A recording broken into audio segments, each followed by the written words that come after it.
7일 후면 방주문이 닫힙니다. 방주로 피하십시오 하는 제목으로 여러분과 함께 은혜 나누고자 합니다.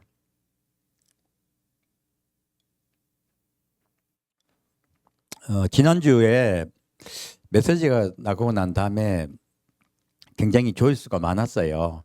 근데 휴거라는 글자가 거슬려 가지고 많은 분들이 댓글도 달아주셨고, 또 2023년에 오신다고 잘못 전한 줄 알고 영상을 보지도 않고 뭐라고 좀 비토하시고, 과거에 담임 선교회에 또 다시 부활했느냐라고 하신 분들도 많이 계시고 그랬어요. 근데 다 좋습니다. 저는 예수님 곧 오신다고 전하는 메시지를 받은 사람입니다. 여러분께서 그 점은 양해해 주시기를 부탁드립니다. 이번 주는 조금 좀 구체적으로 좀 보고자 하는데요. 간단합니다. 지금 마지막 때가 되면요, 제일 중요한 게 말씀이에요. 음성을 잘못 따라가면 큰일 납니다. 깨어있지 못한 분들은 말씀이고 음성이고 다 없어요, 사실은. 그런데 이제 깨어나서 예수님 잘 믿으려고 할 때 우리가 굉장히 제일 주의해야 될 것이, 이 마지막 때 제일 주의하셔야 될 것이에요. 음성이에요. 그래서 예수님은 딱 주의를 하세요. 뭐라고 하십니까? 또 주가 산 위에 있다 해도 믿지 말고 골방에 있다 해도 믿지 말라 했어요. 많은 분들이 예수님께서 내게 말씀하셨습니다 하고 많은 이야기들을 하세요. 저도 좋은 것 같아서 들어가 보다 보면 자꾸 다른 말을 해요. 정확하게요, 비슷하게 가다가 예수님이 직접 내게 말씀하시고, 꿈으로 말씀하시고, 환상으로 말씀하시고, 수도 말 없이 말씀하셨다고 하다가 갑자기 성경 구절 되기도 해요. 근데 안 맞아. 그 성경 구절과 그 사람이 하는 말과 사실은 맞지 않은 이야기를 해요. 마귀도 예수님을 시험할 때 성경을 들이댑니다. 근데 안 맞아요. 예수님은 정확하게 맞게 말씀하세요. 그래서 여러분께서 마지막 때 가장 주의하실 게 바로 하나님의 음성이라고 하는 자, 내가 예수님을 직접 만났다고 하는 분들을 유의하셔야 돼요. 예수님 그래서 미리 말씀하신 거예요. 또 주가 여기 있다 저기 있다 하여도 믿지 말라 하신 거예요. 그럼 우리는 마지막 때 무엇을 따라가야 될까요? 바로 하나님의 말씀이에요. 저는 끝까지 이 하나님의 말씀을 가지고 여러분께 말씀드릴 것이에요. 그래야 미혹되지 않아요. 자칫 음성은 잘못 들을 수가 있어요. 착각할 수가 있단 말이에요. 하지만 말씀을 이 마지막 때 비추어 정확하게 보면 우리가 그 말씀 속에서 하나님의 뜻을 발견할 수가 있습니다. 오늘 이제 방주를 이야기하고자 하는 데는 이유가 있어요. 이 방주에 노아 방주 때, 노아 때, 지금 우리 때가 노아의 때와 같아요. 그래서 저는 왜 우리 때가 노아의 때와 같은가? 그리고 왜 지금이 가장 급한, 예수님 오실 때가 다 된 마지막 때인가에 대해서 좀 더 깊이 보고자 해요. 그리고 성경 말씀이 어떠한 구성으로 되어 있는가? 많은 분이 성경을 읽지만 이 말씀이 어떻게 구성되어 있는가를 잘 모르는 경우가 많습니다. 그래서 성경이 어떻게 구성되어 있는가를 알게 되면 성경을 볼 때요, 보다 명확하게 이해하고 여러분께서 말씀을 볼 수가 있어요. 또 그런 부분도 같이 보고자 해요. 창세기 5장 말씀입니다.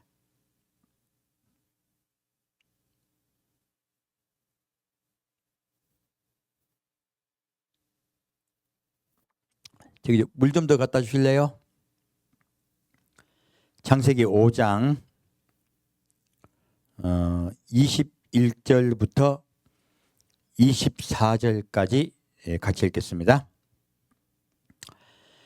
에녹은 65세에 무두셀라를 낳았고 무두셀라를 낳은 후 300년을 하나님과 동행하며 자녀를 낳았으며 그가 365세를 향수하였더라. 에녹이 하나님과 동행하더니 하나님이 그를 데려가심으로 세상에 있지 아니하였더라. 자, 지금 이 에녹이라는 사람이 나와요. 왜 이 에녹을 말씀드리냐면 노아 홍수의 키워드는 이 에녹에서 출발합니다. 이 에녹은 이름의 뜻이 순종하는 자, 따르는 자, 봉헌하다는 뜻이에요. 그러므로 지금 에녹의 아버지가 에녹의 이름을 지어주었을 때는요, 너는 순종하는 자가 되어라. 그리고 하나님을 따르는 자가 되어라. 그리고 하나님께 늘 예배드리는 자가 되어라 라고 지어졌어요. 근데 이 에녹이라는 이름 자체가요, 이 이름 속에 어떻게 동행해야 될 것인가에 정답이 나오는 거예요. 뭐라고 적혔습니까? 순종하고 따르는 거예요. 함께 가는 거예요. 예수님 손잡고 예수님과 함께 가면서 예수님의 음성을 듣는 것이에요. 내 생각이 아니라 그분의 음성을 순종하고 늘 경건되게 예배하는 자세로 사는 것. 이것이 동행이라고 우리는 에녹의 이름 속에 하나님은 그 비밀을 감춰 놓으신 거예요. 그런데 이 에녹이 바로 하나님께 잘 예배를 드렸었느냐? 아닙니다. 에녹은 65세부터 신앙이 바뀌어요. 근데 65세 이전에도 에녹은 잘 믿은 사람이었다고 봐요. 분명하게요. 아주 잘 믿었는데 에녹의 신앙이요, 바뀌는 터닝 포인트가 있었어요. 바로 그것이 에녹이 65세 되던 해 무드셀라를 낳았을 때입니다. 무드셀라는 이름이 창 던지는 자라 하는 뜻이에요. 에녹이 무드셀라 이름을 괜히 지었겠어요? 하나님은 무드셀라에게 늘 낳게 하시고 뭐라고 하십니까? 이 무드셀라가 죽는 해에 내가 이 땅을 심판하리라고 얘기하세요. 에녹은 그 음성을 듣습니다. 깜짝 놀래요. 하나님이 온 세상을 심판하시겠다는 그 음성을 듣자 과거의 에녹의 신앙이 바뀌어버려요. 과거의 에녹은 하나님을 위해 사는 자였어요. 하나님을 위해서 생명을 걸고 분명히 사시는 분이었다고 봐요.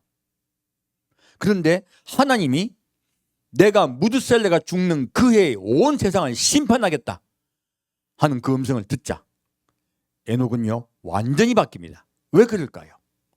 눈동자가 이 땅에 있었단 말이에요. 이 땅에서 내가 하나님의 뜻을 잘 펼치고 주의 음성 따라서 나는 제대로 믿어보겠다고 한 에녹이었어요.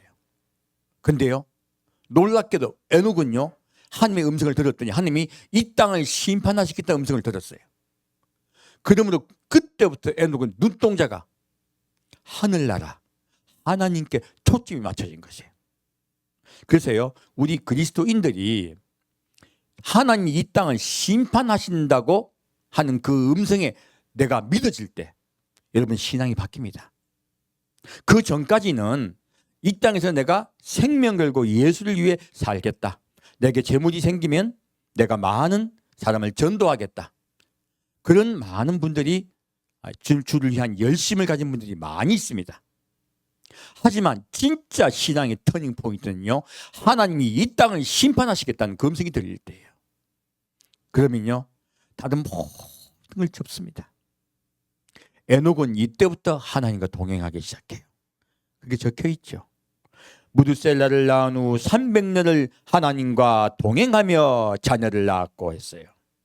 그가 365세에 향수하였더라. 에녹이 하나님과 동행하더니 하나님이 그를 데려가심으로 세상에 있지 아니하였더라. 놀랍게도 성경이네요. 성경 말씀에 동행한다는 말씀이 나온 사람은요 3사람밖에 없습니다. 한 사람은 에녹, 두 번째는 노아예요. 세 번째는 동행이란 글자가 없어서 사람들이 잘 모르는 한 분이 계세요. 바로 아브라함이에요. 이 세 분에게요 동행이라는 용어가 사용됩니다. 동행이라는 용어는요, 히브리어로 할라크라 그래요. 원뜻은 걷다, 가다 이런 뜻이에요. 별거 아니네요. 그래서 이 걷다, 가다는 뜻이기 때문에 이 할라크라는 용어가 성경 말씀에 약 1500개 정도 쓰입니다. 그럼에도 불구하고요, 번역할 때 동행이라는 단어로 번역한 곳은요, 에녹, 노아, 그리고 아브라함밖에 없어요. 왜 그럴까요? 이 동행이란 뜻을요, 이제 더 깊이 들어가 보면요, 걷고 가다 하는 그런 일반적인 그런 뜻 말고요, 깊이 있는 뜻은요, 마음이 하나 되어 함께 걸었다 하는 뜻이에요. 무엇이 하나 되어요? 마음이 하나 되어요. 내가 하나님을 위한 마음이 특심하여라고 말했던 그 바울이 하나님과 마음이 하나 되었었습니까? 하나님과 마음이 하나가 안 돼 있었어요. 안 돼 있었습니다. 그가 예수님을 만나자 예수님과 마음이 하나 되어 예수님 말씀 따라 걷기 시작했어요. 이것이 동행이에요. 그러므로 동행은요, 반드시 마음이 하나 되어야 돼요. 그리고 예수님의 발자국 따라 예수님과 함께 걸어야 돼요. 이것이 동행이에요. 그러므로요, 동행을 하려면 첫째 귀를 기울여야 돼요. 그분이 어떻게 말씀하시는가. 그리고 하나님의 뜻을 마음에 새기고 순종한 삶을 이야기해요. 하나님의 뜻을 마음에 새기고 순종하는 것이에요. 그러므로 그 음성을 듣고 마음에 새기고 삶 속에 순종하며 살아가 드리는 것, 이것이 동행이에요. 에녹은 그렇게 살다가 하나님께서 에녹을 심판에 넣지 않으시고 데려가 버리세요. 이것은 우리 기독교인들에게 가장 큰 예표예요. 무엇이냐면요, 하나님은 죄악이 이 땅에 관영하면요, 어쩔 수 없이 이 세상을 심판하십니다. 우리 기독교는요, 세 가지를 명심해야 돼요. 첫째는요, 하나님이 온 세상을 창조하신 창조주시라는 것. 두 번째는요, 하나님은 죄악이 관영하면 반드시 심판하신다는 것. 세 번째는요, 하나님은 하나님께 그 마음을 드리고 순종하여 하나님과 함께 걸어가는 자를 반드시 그 심판에 넣지 않고 구원하신다는 것. 이것이 바로 성경의 대원리예요. 오늘날 환난 후, 환난 중을 설교하는 많은 목사님들은요, 하나님의 본래 뜻, 성경의 대원리가 무엇인지 잘 이해를 못하셔서 그렇게 오해하고 설교하시는 경우가 많습니다. 하지만 하나님은 반드시 여러분이 성경을 보실 때요, 이 세 가지 성경의 대원칙을 이해하시면 돼요. 하나님이 온 천지를 창조하셨고 사랑과 함께, 왜 창조하셨느냐? 사랑과 함께 살기 위해서 창조하셨어요.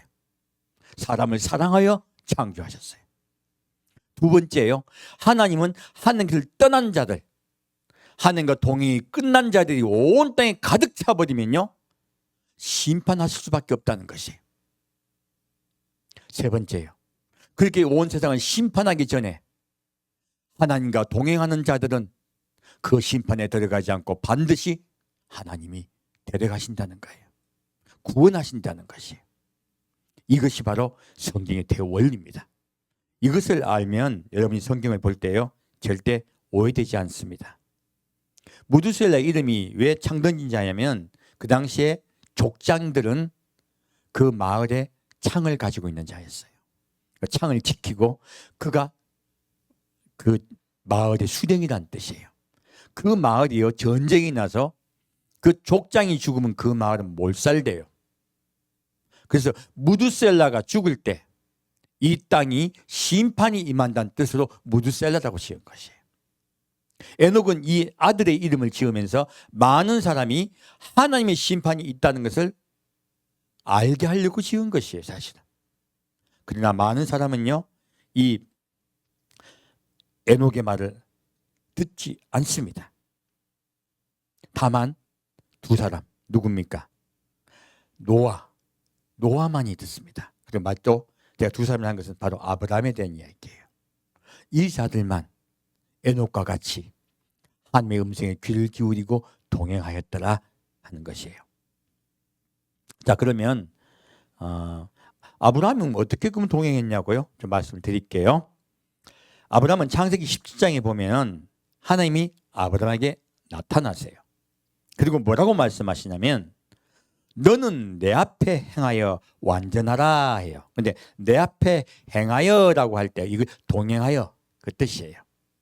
그래서 이것을 똑같은 할라크로 되어 있습니다. 근데 이 창세기 17장에 하나님이 아브라함을 만나셨을 때 이때 사건은요, 아브라함의 나이가 99세 때였어요. 그렇다면 아브라함이 99세 이전에 아브라함은 하는 거 동행했다는 뜻입니까? 아직 하는 거 동행이 못했다는 뜻입니까? 하는 거 동행하지 못했다는 뜻입니다. 아까 지금 에녹이 65세에 무두셀라를 낳고부터 동행을 했듯이 아브라함도요, 하나님이 99세에 만나 주셨을 때부터 하나님과 동행을 합니다. 그래서 동행한다는 것이 바로 되지 않아요. 동행한다는 것은 자꾸 내 믿음이 성장하는 것이에요. 그 전에 아브라함은 85세 때 하나님이 아브라함을 만나주세요. 만나주시고 내 후손이 온 땅에 가득 차리라. 하늘의 뭇별과 같이 내 후손이 가득 차리라고 축복해 주세요. 그리고 아브라함에게 할례를 해주세요. 할례를 행하라 하세요. 그 언약으로. 무엇입니까? 어떤 자가 아브라함의 후손입니까? 바로 예수님의 십자가 은혜 앞에 나온 자예요. 할례는 피 흘림입니다. 살찢고 피 흘림이에요. 바로 예수 그리스도의 십자가를 예표하는 것이에요. 내 마음에 예수 그리스도의 십자가가 있는 자가 구원받습니다. 이것은 구원에 관한 것이에요. 아브라함이 이때부터 구원받는 것이에요. 그래서 아브라함이 이것을 믿음이에요.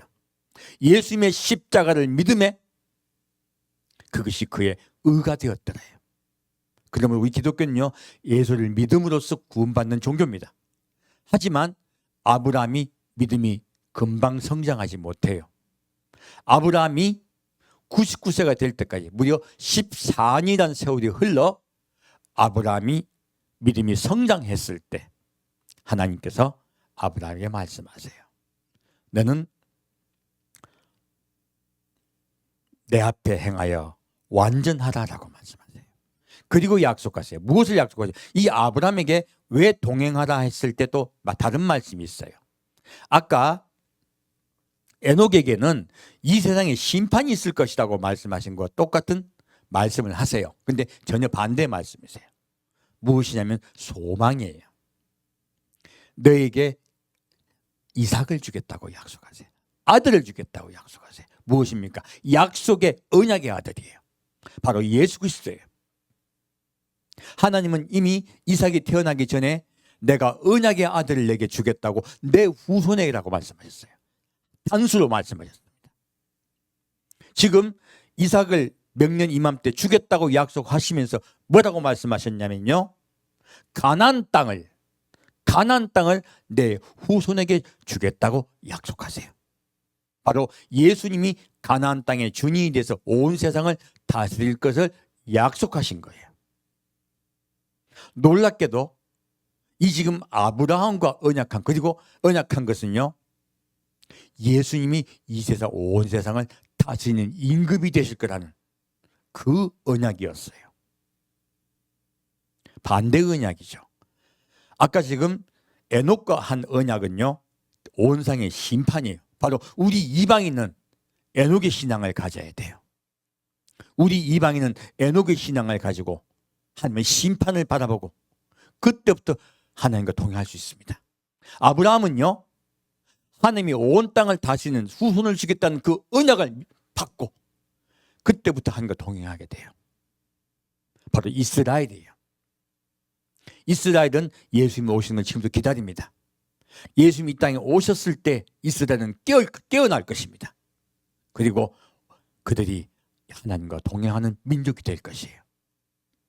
지금 그래서요, 둘 다 공통점은 이 세상의 끝에 관한 것이에요. 하나님은 이생의 끝에 관해서 그들에게 말씀하시고 그들이 그때부터 동행하게 돼요. 무엇입니까? 자기 눈앞에 있는 현실을 보게 하지 않고요, 먼 장래를 바라보게 하신 거예요. 그럼 우리 그리스도인들이 하나님과 동행하는 방법은요, 곧 심판이 있을 것이다. 예수님께서 이 땅에 오셔서 이 땅을 다스릴 것이다. 바로 그 시점을 바라보는 것이에요. 그럴 때만이 동행이 가능합니다. 그래서 노아도 하나님과 동행했습니다. 어떻게 동행할 수 있을까요? 노아에게는 직접 이제는 하나님의 심판이 임하는 때이기 때문에 노아도 그 음성을 듣고부터 동행하기 시작한 것이에요. 그러면 우리가 지금 우리 교회가 지금 문제점이 무엇이냐면요, 마지막 때 하나님의 심판이 있다는 것을 교회가 잊어버렸어요.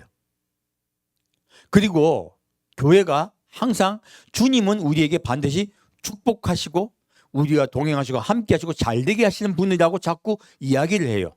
아니요, 하나님은요 이 땅에 우리에게 소망을 가지라 하지 않으셨습니다.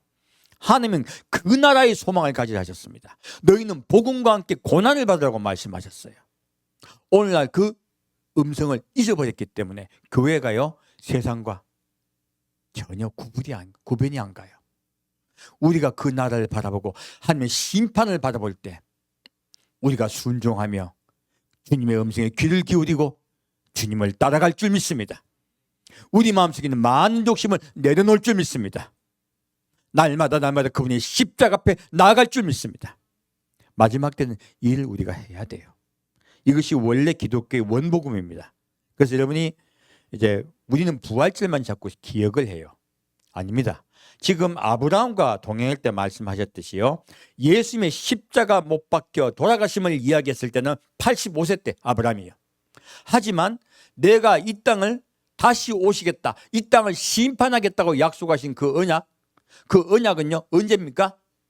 바로 아브라함이 99세 때예요. 그때에서야 하나님이 아브라함의 이름을 아브라함으로 바꿔주세요. 바로 열국의 아버지라고 바꿔주세요. 그러므로 하나님의 심판은요 끝이 아닙니다. 하나님의 심판은 소망이에요. 우리는 이때까지 하나님의 심판을요 늘 그분의 분노하심, 그리고 그분의 그 무서운 그분으로 생각해요. 아닙니다. 하나님의 심판은요 사실은 사람을 사랑하여 새롭게 사람을 구원하려는 그분의 뜻이에요. 노아의 심판도 마찬가지입니다. 오늘 제가 노아의 심판을 이야기하는 목적은요 두렵게 하려고 하는 것이 아닙니다. 심판조차도 그분의 끝없는 사랑인 것을 여러분께 전하고자 합니다. 자, 그러면 이제 노아의 심판에 대해서 좀 더 얘기하기 전에 이름에 좀 얘기를 할게요. 이 에녹에게는 아들이 있어요. 아들이 이름이, 자 볼까요? 25절부터 29절까지 보겠습니다. 무두셀라는 187세에 라멕을 낳았고 라멕을 낳은 후 782년을 지내며 자녀를 낳았으며 그는 969세를 향수하고 죽었더라. 라멕은 182세의 아들을 낳고 그 이름을 노아라 하여 가로되 여호와께서 땅을 저주하심으로 수고로이 일하는 우리를 이 아들이 아니하리라 하였더라. 라멕이 노아를 낳은 후 595년을 지내며 자녀를 낳았으며 그는 777세를 향수하고 죽었더라. 노아가 500세 된 후에 셈과 함과 야벳을 낳았더라. 자, 여기 보면요 무두셀라가 라멕을 낳아요. 근데 이 라멕이 이름이 뜻이 능력 있는 자, 건강한 자라는 뜻이에요.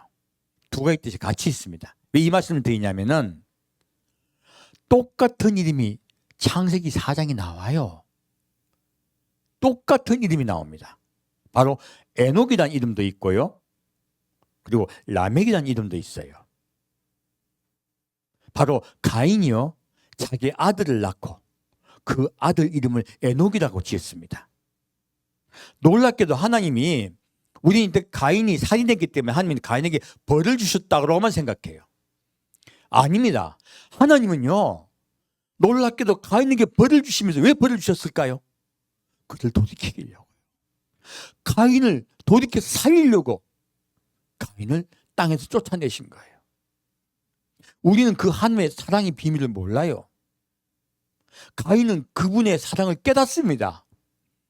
그리고 그분의 사랑을 깨닫고요, 자기 아들을 낳아요. 그 이름을 에녹이라고 지어요. 무엇입니까? 애야, 나는 하나님의 말씀에 순종하지 못했단다. 나는 하나님의 말씀을 마음에 새기지 못하고 따르지 못했단다. 나는 삶이 예배하는 삶이 아니었단다. 너는 그러지 말거라 하고 에녹의 이름을, 자기 아들의 이름을 에녹이라고 지어요. 가인은 얼마나 후회를 많이 했는지 몰라요. 하나님이 이 땅에서 비록 가인을 어렵게 힘들게 살게 하셨지만은요, 그는 노 땅에 가서 삽니다. 바로 철이 많은 땅이에요. 농사도 잘 안 되고 곡식도 잘 안 되는 거예요. 그래서 하나님께서 벌을 내실 때 하늘은 녹과 같이 되리라 말씀하셨어요. 그렇게 비도 잘 오지 않고 그는 험난한 곳에 살게 돼요. 왜 그럴까요? 벌을 주는 걸까요? 아닙니다. 그의 마음을 돌이켜서 구원하시려는 거예요. 그는 환난에 들어가게 된 거예요. 환난은 그의 구원하기 위한 하나님의 사랑입니다. 지극한 사랑이에요. 하지만 가인은요, 마음이 또 다시 변해요. 혹시 누가 자기를 와서 공격해 죽일까 봐 하나님은 분명히 가인을 죽이지 않겠다고 약속하셨어요. 그럼에도 불구하고 가인은 하나님을 믿지 않아요. 후회는 했지만 삶이 돌이켜지지 않았어요. 이것이 가인의 비극입니다. 그래서 가인은요, 애녹성을 쌓아요. 아무도 나를 공격하지 못하게 하려고. 죽지 않기 위해서 육체의 죽음에 그는 또다시 주목하는 자가 돼요. 영원히 살리시는 하나님께 소망을 두지 않고요, 또 다시 이 땅의 삶에 코를 박아버려요. 그래서 애녹성을 쌓습니다. 그리고 그렇게 지금 가인의 5세 손 후손에 라멕이라는 자가 태어나요. 이 라멕은요, 점점 타락해서 아내를 둘을 얻습니다. 아내를 둘을 얻고요, 그리고 하나님께서 하셨던 일부 일처제를 깨버려요. 자기의 쾌락에 빠져버려요. 그리고 자기의 욕심을 따라서요, 다른 사람과 싸웁니다. 욕심 때문에. 그러다가 창상을 입어요. 그리고 그가 상대방을 죽여요. 그럼 지금 하나님께 회개할까요? 아닙니다. 하나님께 회개하는 것이 아니라 그는 도리어 자기 스스로 신의 위치에 올라가 버려요. 뭐라고 말합니까? 가인을 죽인 자는 벌이 700이거니와 나를 죽인 자는 벌이 77배니라 하고요, 교만한 자가 되어버려요. 살인하고도 회개하지 않고요, 음란한 짓을 하고도 회개하지 않아요. 쾌락에 빠져서도 회개하지 않고 살인하고도 회개하지 않아요. 완전히 타락해버린 것이에요. 이것이, 그래서 이 라멕이란 이름이 그에게는 오히려 능력 있는 자, 세상에서 힘있고 능력 있는 자로 그 이름이 비춰져 버린 것이에요. 하지만 무두셀라는 그 아들을 낳았을 때 이름을 라멕이라 지었습니다. 무엇입니까? 하나님의 심판이 있을 터이니 너는 건강한 자가 되어라. 육체와 정신이 건강한 자가 되어 사는 자가 되어라 하고 아들 이름을 라멕이라 지었습니다. 그래서요, 이름은 아무 소용없어요. 지금 지옥에요, 수도 없는 에녹이 있고 수도 없는 라멕이 있습니다. 수도 없는 아브라함들이 있습니다. 우리가 이름이 아무리 경건되다 할지라도요, 우리의 삶이 하나님과 함께 살고 하나님께 순종하여 사는 삶이 아니라면 우리는 하나님을 믿되 어쩌면 하나님과 영영이 살 수 없는 존재가 될 수도 있어요. 하나님께서는요, 이 라멕과 에녹의 이름으로 우리에게 경고하고 계십니다. 너희는 그러하지 말라 하세요. 그리고 라멕은 이 무드셀라, 라멕 그리고 노아는 하나님과 함께 동행함을 우리가 알 수가 있습니다. 무엇으로 알 수 있습니까? 라멕의 이름에 너는 건강한 자가 되라고 무드셀라는 지어줘요. 그리고 라멕은 그 아들을 노아라고 이름해요. 무엇입니까? 가로되 여호와께서 땅을 저주하심으로 수고로 일하는 우리를 이 아들이 아니하리라 했더라. 무엇입니까? 심판이에요.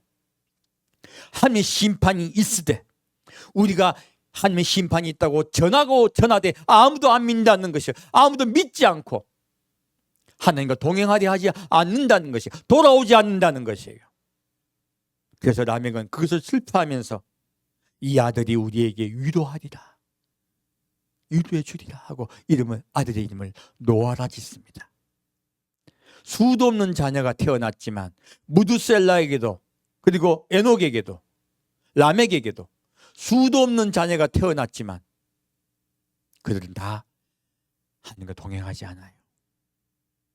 오로지 에녹, 무드셀라, 라멕, 노아만이 하나님과 동행합니다. 그리고 이 노아가 500세 된 후에 셈과 함과 야벳을 낳았더라 말씀하세요. 아마 노아도 500세 이전에 많은 자녀들을 낳았을 것입니다. 하지만 그들은 노아와 함께 살지 않았어요. 노아의 말을 듣지 않았어요. 세상으로 나가버렸어요. 그러므로 그들의 이름은 사라졌습니다. 다만 노아의 말을 믿어준 그들만 성경 말씀에 이름이 적혀 있는 것이에요. 여러분은 한 분 한 분은 하나님의 생명책에 이름이 적힌 여러분 되실 축원드립니다. 우리 그렇게 주님의 말씀을 믿어드립시다. 자, 그러면 이제 왜 이 세상에 심판이 임했는가? 그 부분 좀 보고자 해요.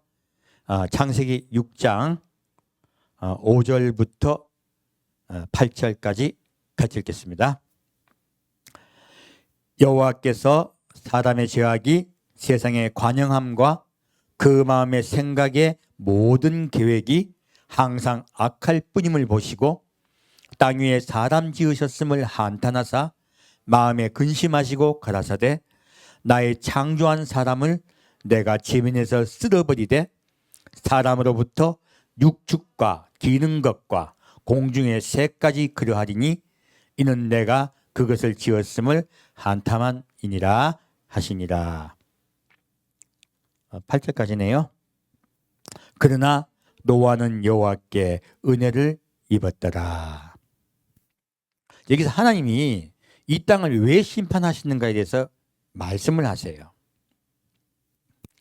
여호와께서 사람의 죄악이 세상에 관영한가 하세요. 관영은 히브리어로 라반이라 합니다. 뜻은요, 넘쳤다, 범람하였다는 뜻이에요. 죄악이 어떻게 됐다고요? 온 세상에 죄악이 넘치고 범람한 것이에요.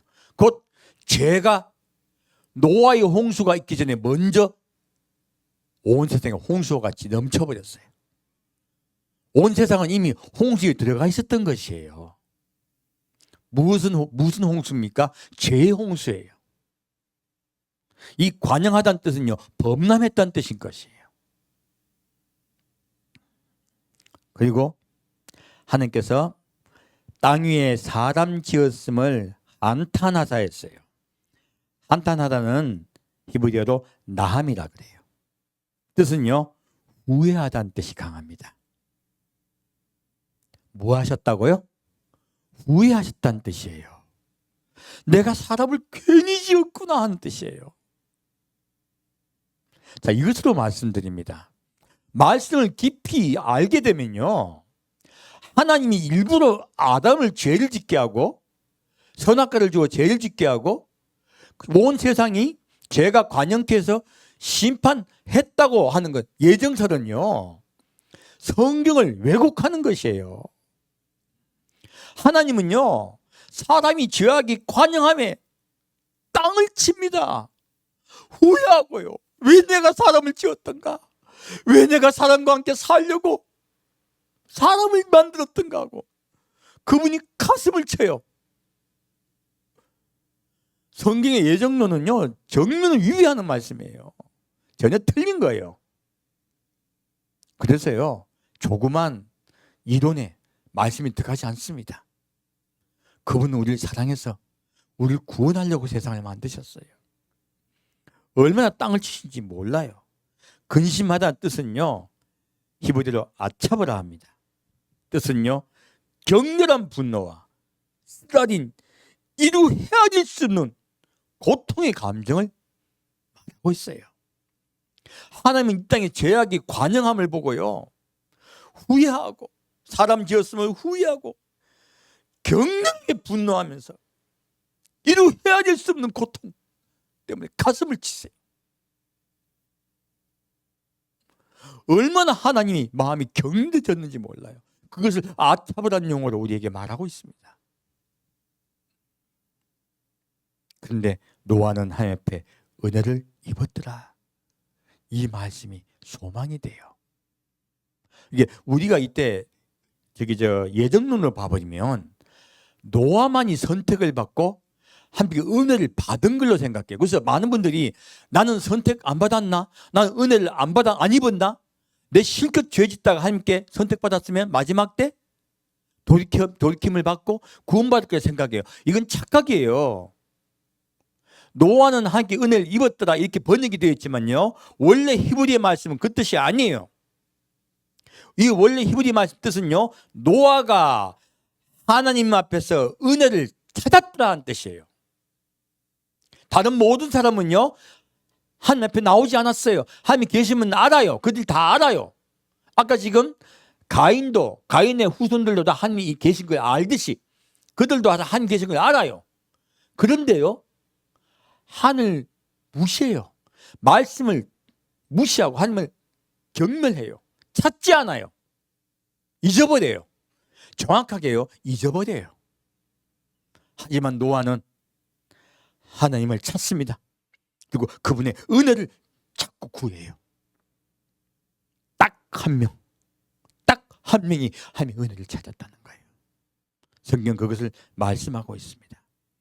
그래서 영어 번역이 중에서 이 말씀은 정말 은혜되는 말씀이 번역된 것이 있어요.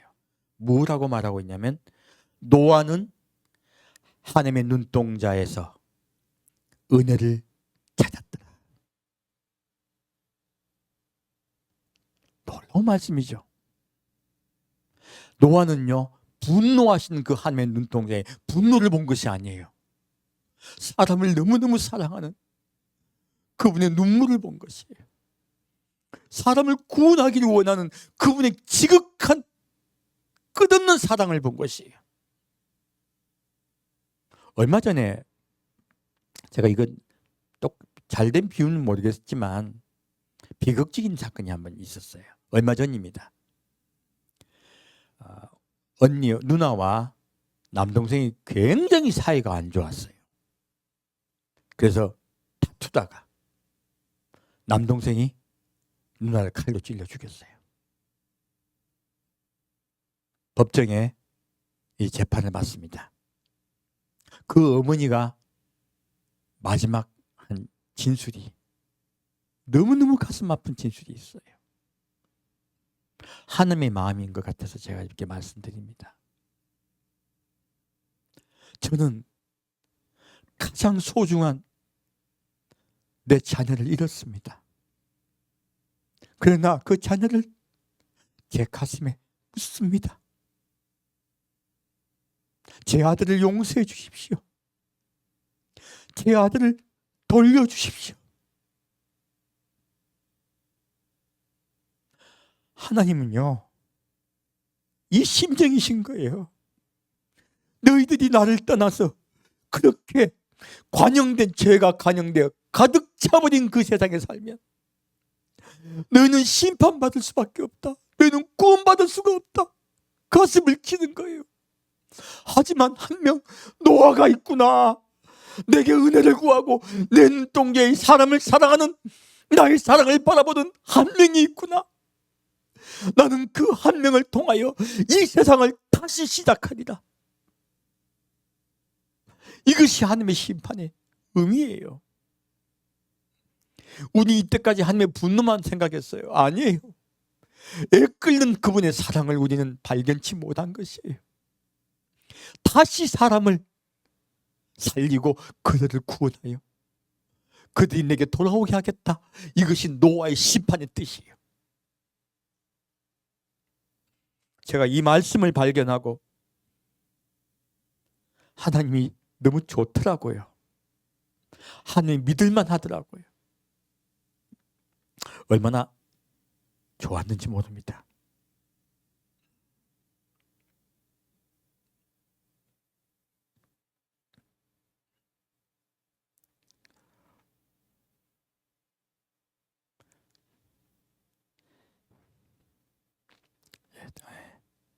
다시 이제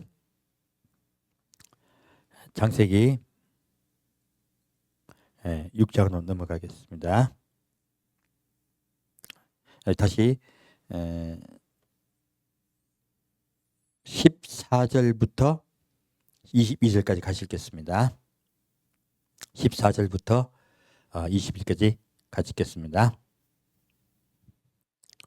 6장에 9절부터 13절까지입니다. 제가 좀 착각했습니다. 6장에 9절부터 13절까지 같이 읽겠습니다. 노아의 사적은 이러하니라.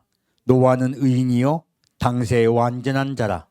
그가 하나님과 동행하였으며 그가 세 아들을 낳았으니 셈과 함과 야벳이라. 때에 온 땅이 하나님 앞에 폐괴하여 강포가 땅에 충만한지라. 하나님이 보신즉 땅이 폐괴하였으니 이는 땅에서 모든 혈육 있는 자의 행위가 폐괴함이었더라. 하나님이 노아에게 이르시되 모든 혈육 있는 자의 강포가 땅에 가득함으로 그 끝날이 내 앞에 이르렀으니 내가 그들을 땅과 함께 멸하리라. 놀랍게도 하나님은요 노아에게요 온 땅을 이제 심판하겠다고 말씀하세요. 근데 이때 9절 말씀 봤더니요 노아는 의인이요 당세의 완전한 자라. 그가 하나님과 동행하였다고 이야기하고 있어요. 이 동행이란 말씀이 또 나오죠. 노아가 왜 하나님과 동행할 수 있었을까요?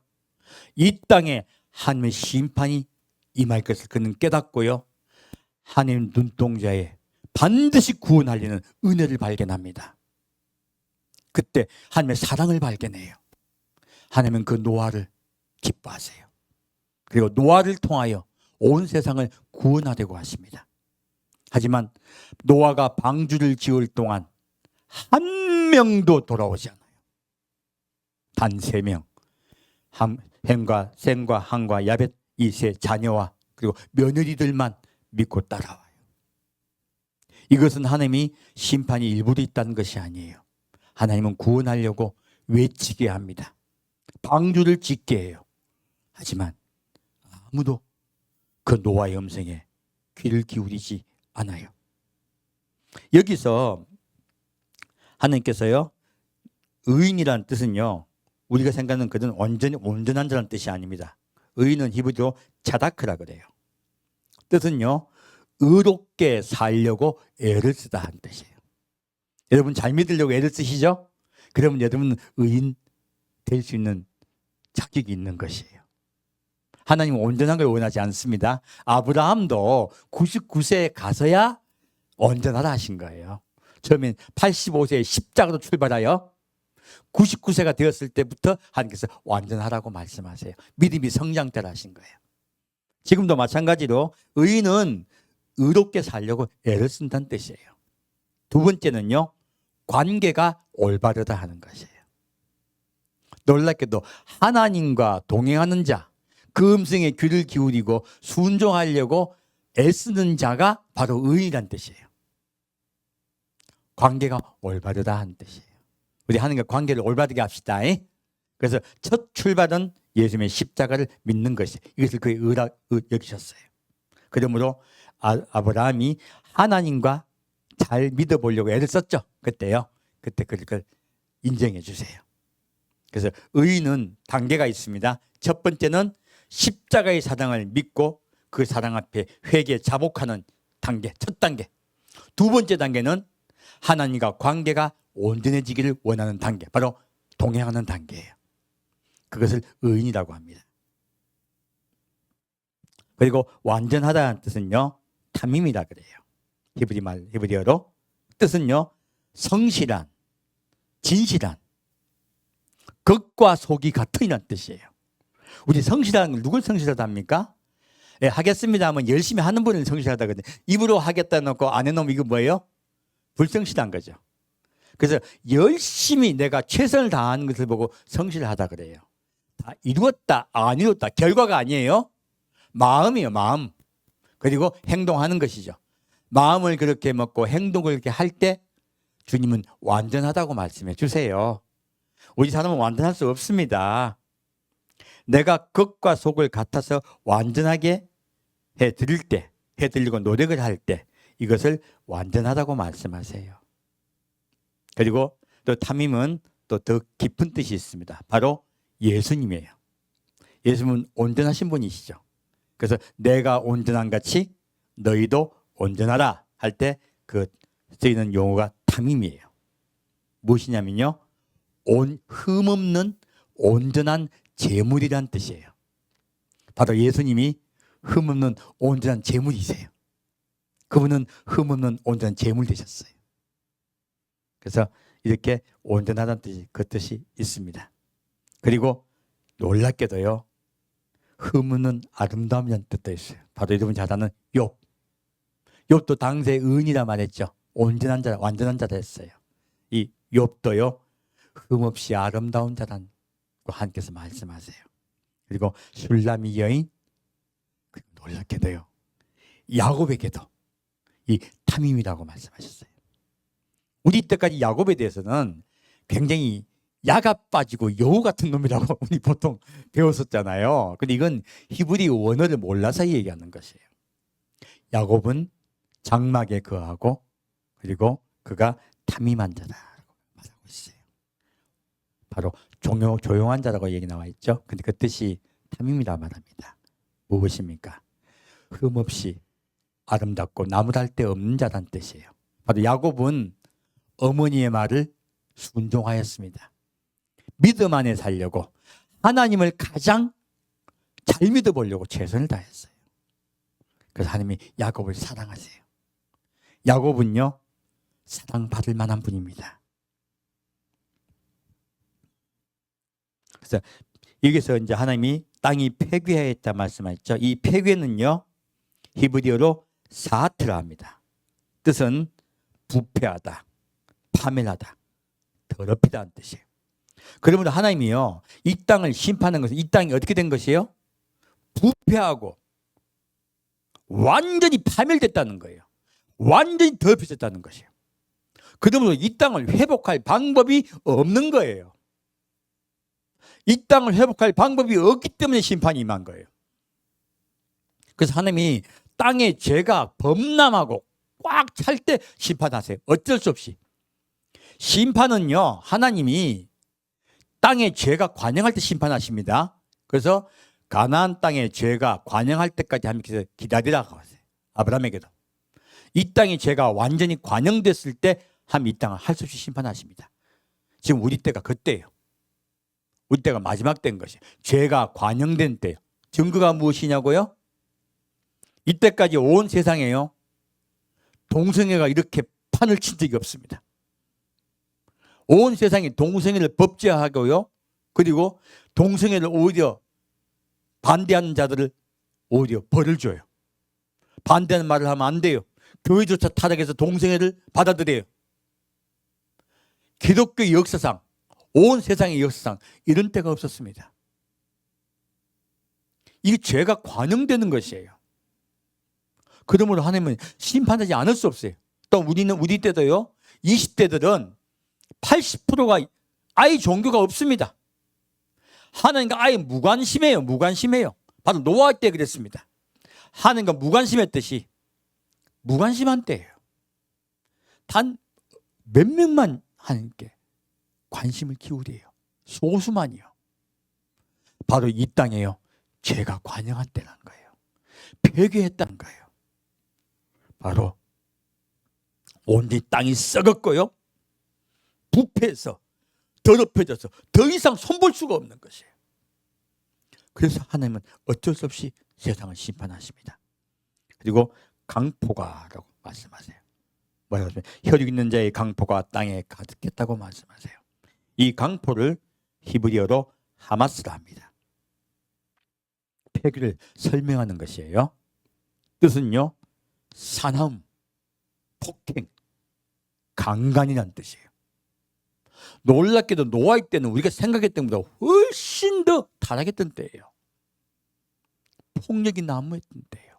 아까 라멕이 폭력으로 사람을 죽였듯이요. 이때는 힘 있는 자가 제일 이 세상을 다스렸던 때예요. 하나님의 그 사랑은 없어져 버렸어요. 힘 있는 자가 온 세상의 권리를 차지했고요, 힘 없는 자는 핍박을 당했어요. 사람과 사람 사이의 관계가 사랑이 깨져버렸어요. 두 번째, 부부 사이의 관계가 깨져버렸어요. 그들은 쾌락을 세상에 상하는 목적을 삼았어요. 권력을 목적 삼았고 쾌락을 목적 삼았습니다. 이것이 바로 노아의 때예요. 지금 우리 때는 그렇지 않습니까? 지금 우리 때도 똑같습니다. 이 세상 권력과 이 세상 쾌락이 온 땅에 가득 차 있어요. 이 세상이 죄악이 관영된 것이에요. 바로 우리 때는요, 강포가 곧 하마스가 이 땅에 넘치는 때예요. 하나님이 말라기에서 말씀하세요. 말라기에서 하나님은 왜 우리 사람에게 일사의 백성에 분노하십니까? 두 가지 때문에 분노한다고 말씀하세요. 너희는 한 형제가 아니냐. 그런데 어찌하여 너희 형제에게 악행을 저지르고 있냐. 사기를 치고 너희 형제를 너희가 핍박하냐고 말씀하세요. 두 번째 말씀하세요. 너희는 왜 넌 너희 아내를 핍박하고 악행을 저지르냐 말씀하세요. 너희는 하나가 아니냐. 너희 모든 인류는 하나가 아니냐. 근데 어찌 너희 사이에 사기가 있고 핍박이 있느냐. 하나님은 관계에 대해서 분노하세요. 관계가 완전히 깨어질 때, 하나님과의 관계가 깨어지고 사람과 사람과 사이의 관계가 깨어질 때요, 온 세상의 죄악이 꽉 차는 것이에요. 하나님은 그래서 이스라엘 백성에 분노하셨다고, 그리고 내가 너를 심판할 수밖에 없다고 말씀하세요. 지금 노아의 때도 똑같이 말씀하고 있습니다. 그러므로 충만하다는 말씀은, 왜 강포가 충만하다 하실 때요, 그 강포가 충만할 때 히브리어 이 강 충만하다가 티말레인이에요. 뜻은요, 더 이상 채울 자리가 없다는 뜻이에요. 죄악이 너무 범람해서요, 그리고 홍수가 나서 이제는 채울 데가 없는 거예요. 이게 관영하다 이 뜻이에요. 그러므로 이거 하나님의 심판은요, 좋아서 하시는 게 아닙니다. 하나님 이제 어쩔 수가 없는 거예요. 이들을 돌이키는 건 불가능해진 거예요. 불가능해졌기 때문에 심판하시는 거예요. 이제 왜 우리 하나님 우리를 기다리는지 우리가 이해를 해야 돼요. 여기서 우리가 정말 하나님의 뜻을 이해할 수 있죠. 무엇입니까? 바로 하나님은요, 심판하실 때 바로 심판하신 것이 아닙니다. 지금 무드셀 하나님이 세상을 심판하시겠다고 하시고 금방 하셨습니까? 아니면 무드셀레가 나왔을 때 말씀하시고 그 이후에 심판이 왔습니까? 무드셀레가 얼마나 오래 살았습니까? 975세까지 향수했습니다. 하면 놀랍게도요, 오랜 세월 동안 기다리세요. 그것이 하나님이세요. 우리는 하나님을 안다고 하지만요, 사실 잘 몰라요. 잘 모르고 하나님을 안다고 말할 때가 너무나 많습니다. 하나님은요, 하나님의 심판은 아담을 창조하시고 1656년 후에 바로 노아의 홍수가 일어납니다. 그래서 하나님은요, 975년 동안이나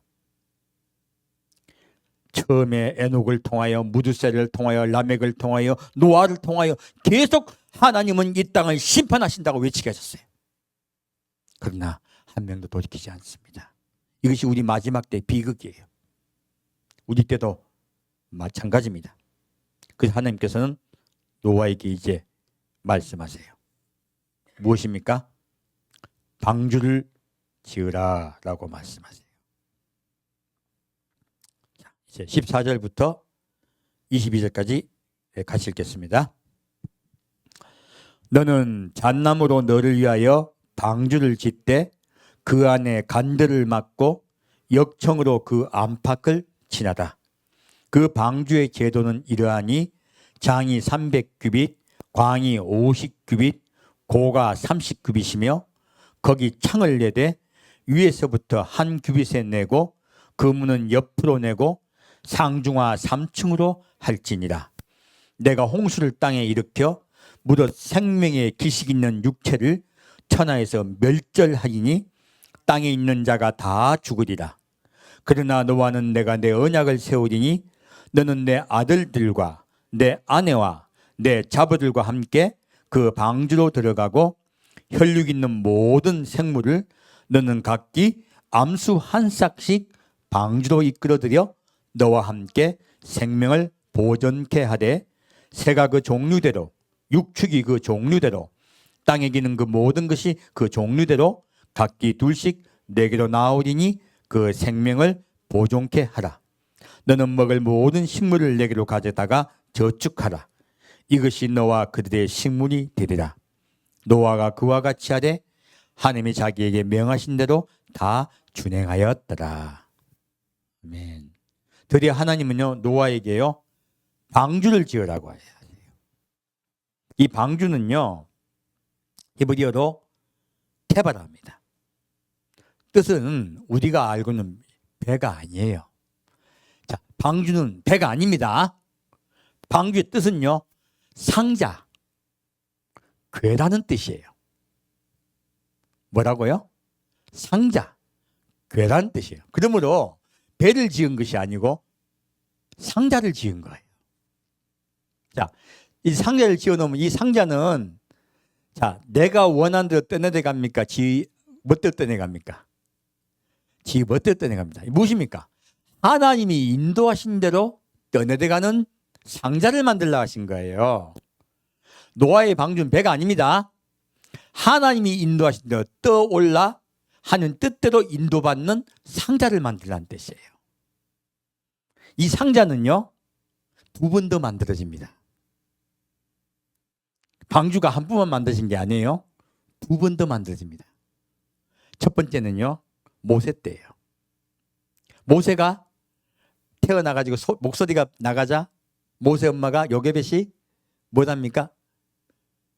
갈대 상자를 만들어요. 이 갈대 상자가요 테바입니다. 똑같은 용어를 써요. 똑같습니다.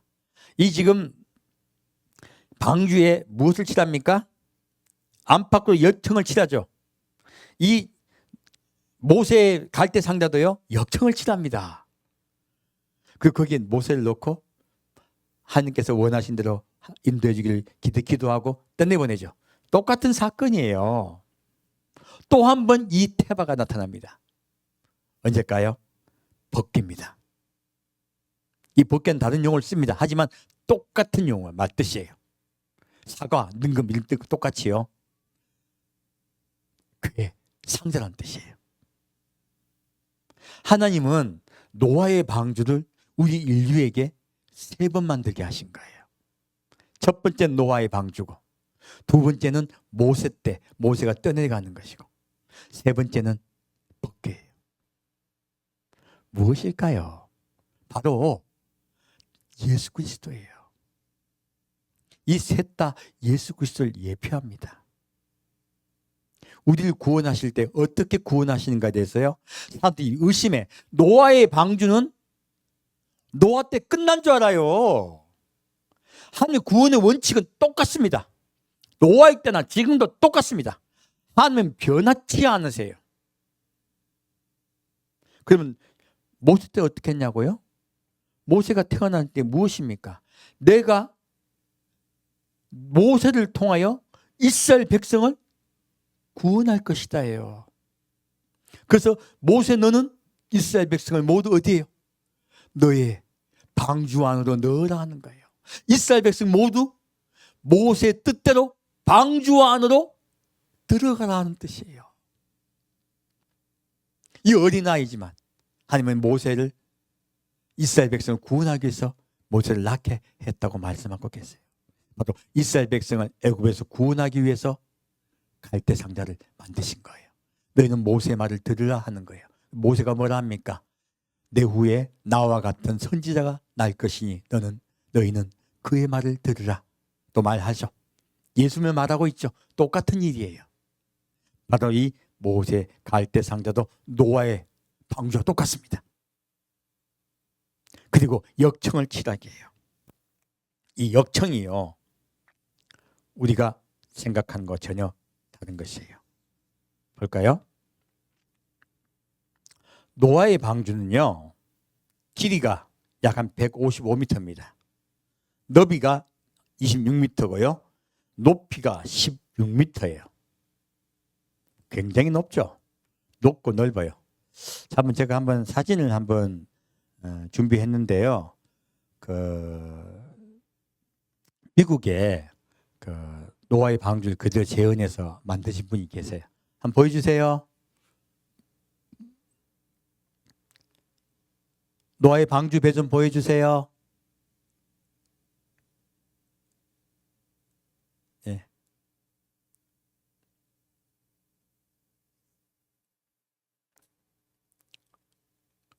아니, 하고 있어요. 네.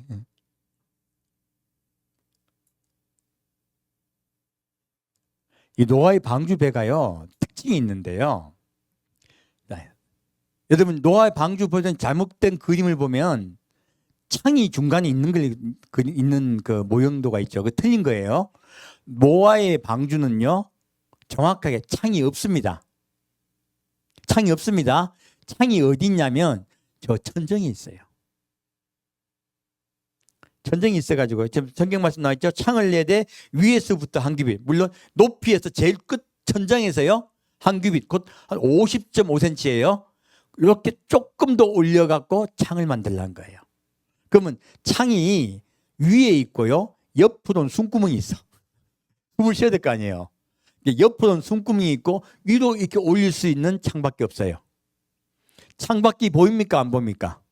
안 보입니다. 그래서 노아 홍수가 났을 때 노아가요, 땅을 못 봐요. 그래서 창을 열고 어떻게 해요?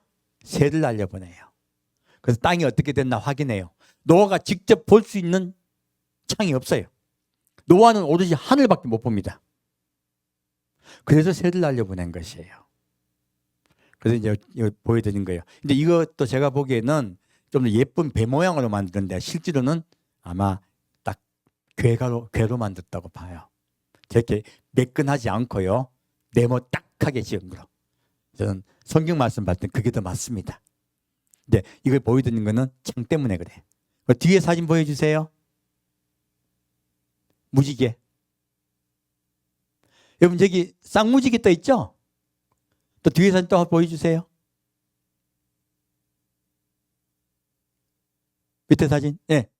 또 쌍무지개죠? 이게 뭐냐면요, 제가 수요일날 저녁에 찍은 거예요. 수요일날 저녁에 이제 밥 먹으려고 나갔는데 하늘 딱 봤더니 쌍무지가 뜬 거예요. 깜짝 놀랐어요. 전 이번 주에 이제 노아 방주에 대해서 설교하려고 했었거든요. 근데 하나님이 딱 보여주신 거예요. 쌍무지개를. 제가 어릴 때 7살 때 무지개 너무 아름답게 보고 처음이에요. 그건 50년이 넘는 어디다 희미한 무지개는 봤지만 쌍무지개도 처음이에요. 하나님께서 쌍무지개로 여러분께 약속해 주시는 거예요. 그래서 보여드리겠습니다. 네, 이제 내려주세요. 약속입니다. 무지개는 약속이죠. 쌍무지개는 뭐예요? 한 번 더 약속할게. 노아와 같이. 여러분께 주님께서 약속으로 함께 인도해 주실 믿습니다. 자, 이렇게요, 하나님은 노아 언약을 맺으세요. 근데 고페드 나무에다가, 이거 내가 잣나무도 적힌데 정확히는 고페드 나무입니다. 고페드 나무에 코패드를 칠하게 돼 있어요. 뭐를 칠한다고요? 코패드. 이것이 역청을 히브리어로 코페르라 그래요. 뜻은요, 칠하다, 덥다는 뜻이에요. 그리고 속전이라는 뜻이 같이 있어요. 어떤 뜻이 있다고요? 속죄는 뜻이 있어요. 바로 잃어버리거나 속박된 것을 풀어주기 위해서 대신 지불하는 대가예요. 바로 예수님의 십자가의 피예요. 바로 노아의 방주에 치러졌던 이 역청은요, 우리는 물을 막기 위해서, 물이 들어오지 않게 하기 위해서 칠한 걸로 이해했잖아요. 아닙니다. 우리의 마음에 안과 밖에 예수의 십자가의 피를 취하라는 것이에요. 그런 자가 구원받는다는 것이에요. 그런 자가 환난에 들어가지 않고 피할 수 있다고 말씀하신 거예요. 바로 이 역청의 코페르에 그 뜻이 숨겨져 있는 것이에요. 그래서 고페르 나무에 코페르를 치더라 하신 거예요. 이 고페르도 코페르 뜻이 같이 있는 거죠. 그래서 여러분, 이 그러면 모세 때도 똑같은 일이 있었다 했죠? 이스라엘 백성 구원할 때 어떻습니까? 이스라엘 백성이 이제 애굽에서 떠날 날 뭐 됐습니까? 하나님은요, 어린 양을 잡게 해요. 그리고 어린 양의 피를 문인방 문설주에 바르게 해요. 바로 노아의 때요, 역청을 나무의 안과 밖에 발랐듯이, 방주의 안과 밖에 발랐듯이 똑같이요, 그들은 문인방 문설주에 예수의 십자가의 피를 발라요. 그러자 넘어갑니다. 환난이 넘어갑니다. 그리고 무엇합니까? 그 안에서 어린 양의 살을 구운 양고기를 먹어요. 바로 우리가 예수를 먹고 마시며 구원받는 것이에요. 그래서 바로 바로 모세의 갈대 상자는 노아의 방주와 똑같습니다. 똑같은 뜻이에요.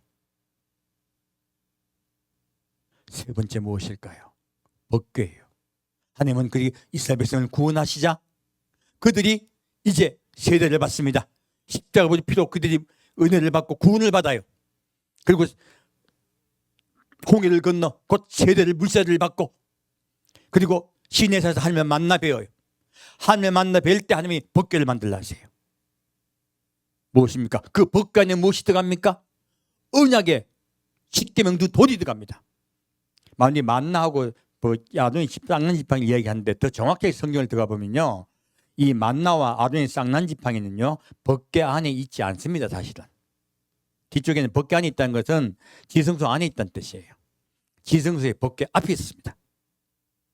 이 법궤 안에는요, 바로 십계 두 돌만 들어가 있습니다. 우리와 맺은 그분의 언약이에요. 그분의 언약이 그 속에 들어가 있는 것이에요. 무엇입니까? 예수님과 언약을 맺은 자는요, 반드시 내가 구원하겠다는 뜻이에요. 하나님이 노아와도 언약을 맺으셨고 모세와도 언약을 맺으셨습니다.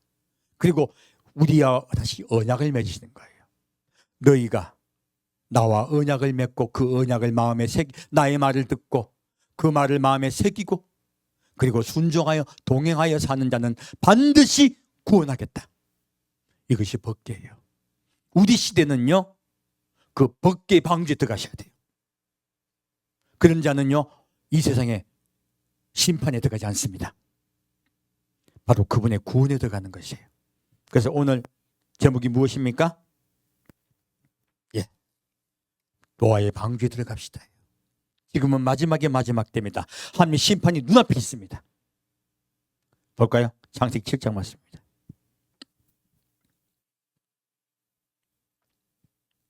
창세기 7장 1절부터 12절까지 같이 읽겠습니다. 여호와께서 노아에게 이르시되 너와 내 온 집은 방주로 들어가라. 내가 이스라엘의 내 앞에서 의로움을 내가 보았음이니라. 너는 모든 정결한 짐승은 암수 7씩, 부정한 것은 암수 2씩을 내게로 취하며 공중의 새도 암수 7씩을 취하여 그 씨를 온 지면에 유전케 하라. 지금부터 7일이면 내가 40주야를 땅에 비를 내려 나의 지은 모든 생물을 지면에서 쓸어버리리라. 노아가 여호와께서 자기에게 명하신 대로 다 준행하였더라. 홍수가 땅에 있을 때에 노아가 600세라. 노아가 아들들과 아내와 자부들과 함께 홍수를 피하여 방주에 들어갔고 정결한 짐승과 부정한 짐승과 새와 땅에 기는 모든 것이 하나님이 노아에게 명하신 대로 암수 둘씩 노아에게 나와 방주로 들어갔더니 7일 후에 홍수가 땅에 덮이니 노아 600세 되던 해 2월 곧 그달 17일이라 그날에 큰 기품의 샘들이 터지며 하늘의 창들이 열려 40주야를 비가 땅에 쏟아졌더라. 자, 이렇게 하나님은요 이제 일주일 전에요 노아에게 일주일 후에 내가 이 땅을 심판하라 말씀하세요. 지금 우리 때예요. 제가 이렇게 말씀드립니다. 하나님은요 심판하는 걸 즐거워하지 않습니다. 반드시 한 명이라도 돌이키를 원하세요. 제가 이렇게 목청껏 외칩니다. 이제 온 땅은요 음란이 꽉 찼습니다.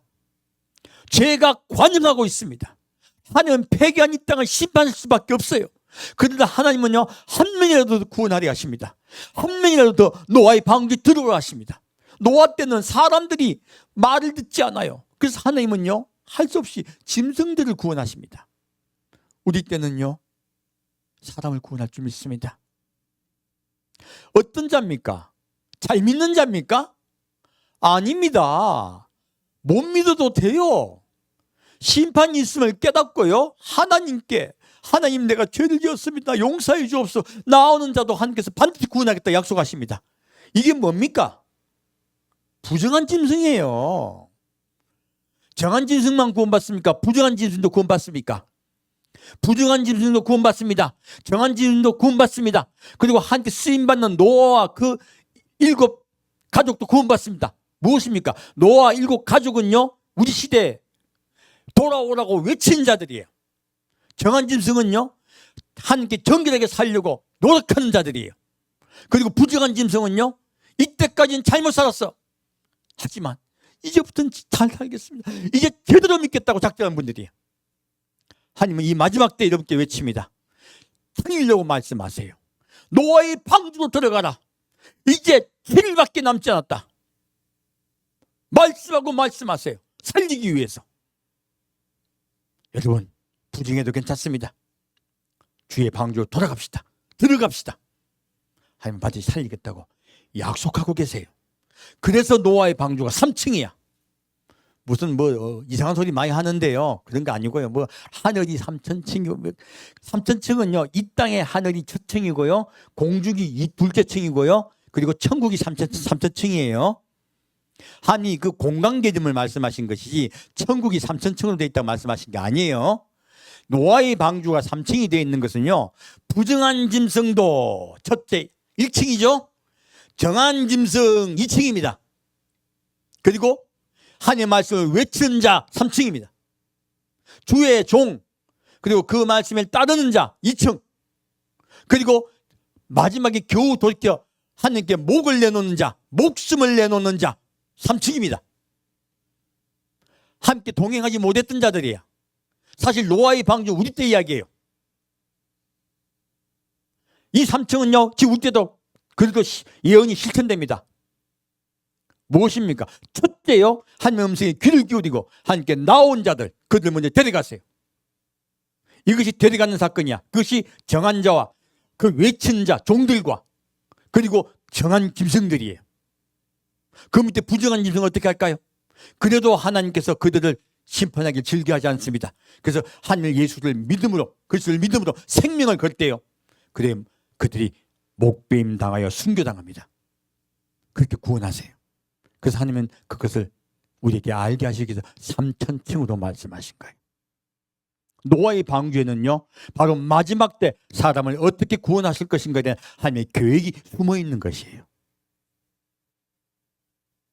사랑하는 여러분, 요즘 많은 분들이 이제 백신에서 육류표에 대해서 알게 돼서 좋아요. 왜냐하면 그것이 육류표가 아니고 마지막 때 심판에는 짐승의 표를 받으면 지옥 간다는 것을 수도 없이 알려질 거예요. 저는 그것이 좋습니다. 하지만 백신에 머무르지 마십시오. 백신에 머무르지 말고 그분의 은혜의 눈동자에 여러분의 마음을 돌리시길 부탁드립니다. 우리 그분의 반드시 구원하려는, 반드시 데려가려는 그분을 사모하고 기다립시다. 그럼 반드시 주님께서 방주의 문이 열려 있습니다.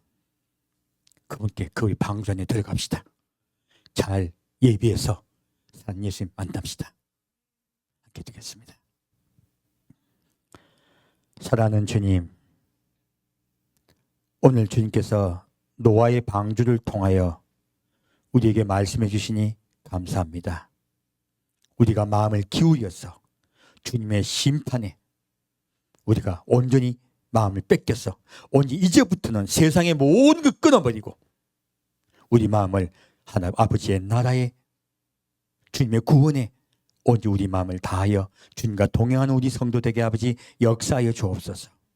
그리고 주님께서 말씀하셨던, 주님께서 이야기하셨던 방주의 문이 닫힐 때까지 우리가 그 방주 안에 있겠습니다. 주님, 우리와 함께하여 주옵소서. 정한 자도 오라, 부정한 자도 오라.